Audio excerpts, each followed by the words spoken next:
All right, man, it's great to meet you here at Braga HQ. Finally see you all face to face after a phone call that cost me far too much money. I don't think I told you about that actually. I called you the wrong way and it cost me like €50. So No. yeah. No So way. You owe me €50 now. Well, you need to change your mobile provider. That's what you need to do. Let's actually talk about relevant things and talk about sim racing and esports because of course you are the owner of RAG, which is a sim racing team that a good friend of mine belongs to. Tell me a bit about how that started. Well, it started. I'm gonna get lost in years. April 2020, and basically I kept an eye on esports for a long time. I used to play myself, but games that most of my drivers weren't born when they were out, and then I stopped a little bit and kept an eye. And when the pandemic hit, we were all home and we had a bit more time than we normally have. And I got a friend of mine call me and say, okay, you used to be a Formula One journalist for 14 years, then stopped and says, look, there's the opportunity to create that team. We've got already all in place and we've got 7 drivers and we can start with that. So I said, okay, let's do it. And then didn't really know what I was going to go into, but I really wanted to make it more professional, more pro.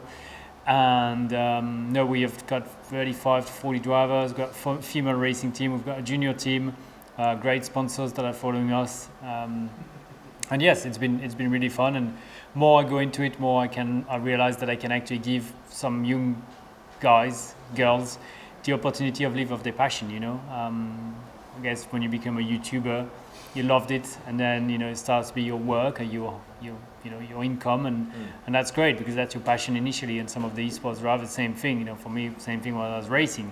So if they can live from what they love doing, that's something I would have done pretty well.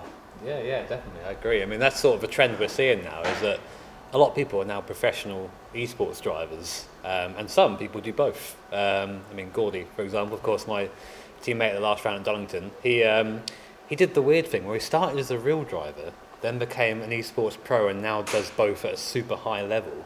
Do you think we're going to see more of that now as time goes on, sort of people being both good at both? I'm convinced, yes. I'm convinced there's going to be, if you look at Max Verstappen and Lando Norris, they're part of that young generation, and on esports and the sim, they're super fast. Both of them really fast. I'm an old guy, so I'm a little bit slower. But yes, having more and more those young kids, they are born with, with the esports, the simulator, the game, and it's part of, it's growing and it's part of our society. So yes, Gord is a good example. We've got Elliot as well, which raced in Formula 4 in the French Championship and actually won 4 races, whilst he came really from esports. And I do believe that there's a bridge we can make. I'm proud that Praga does it, with you, with some of the other guys. And yes, I think it takes some courage to do it, but I really believe in it. That's good. It's good to hear someone sort of your renown to say things like that, because I've been sort of saying stuff like that since I was a kid, but obviously no one listens to me because I'm just a guy who makes YouTube videos, so it's good to hear someone with some knowledge talking about that.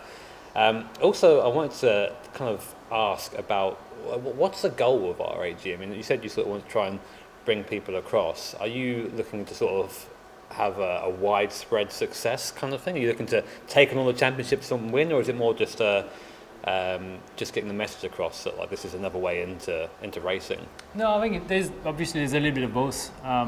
We can show that there's another way into racing through the team, but obviously we want to be successful as well.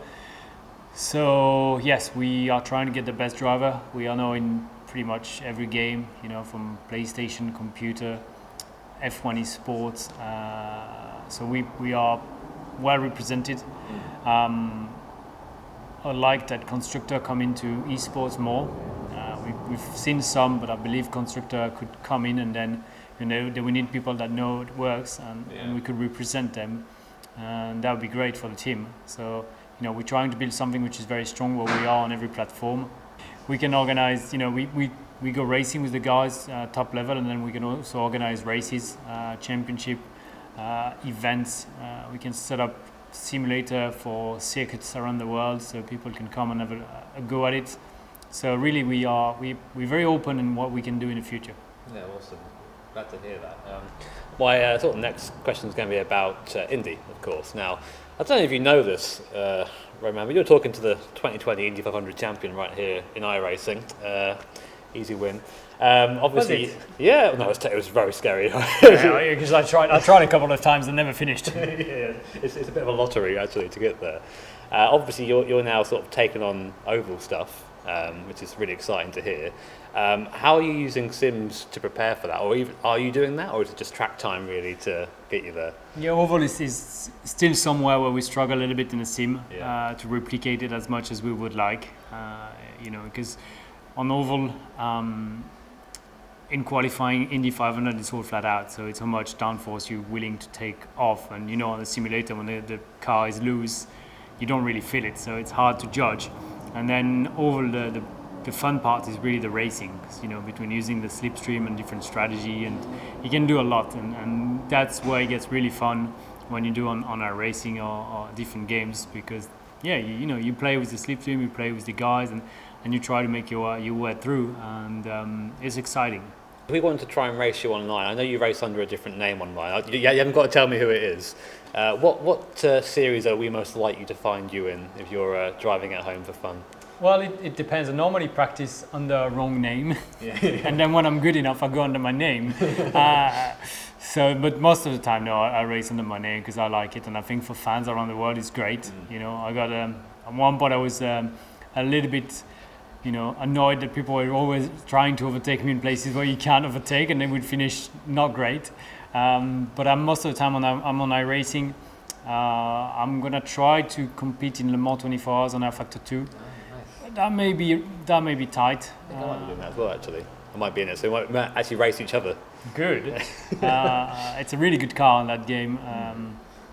And yes, whenever we organize a competition, I'm in. So I try to be involved. Obviously, this year has been a bit more complicated. I was in the States, and now my simulator is in a container somewhere across the Atlantic. Oh, really? So hopefully it's going to make it in one piece without drawing. And yes, once I'm in Miami, I'm already working on the Wi-Fi setup to make sure that I've got the good connection. I can stream. I actually really enjoy streaming. Yeah, I've seen some. They're good streams, your streams. They're always really enjoyable to watch because everyone's super happy to see you doing it. Yeah, exactly, which is great. And I like the community, and obviously it's been a big discovery for me, but I want to do more. Awesome. Well, thank you for your time, Romain. Really interesting to hear about your esports stuff, and hopefully see you on track soon. Yes, exactly. Or if not on track on esports, that's for sure. Awesome.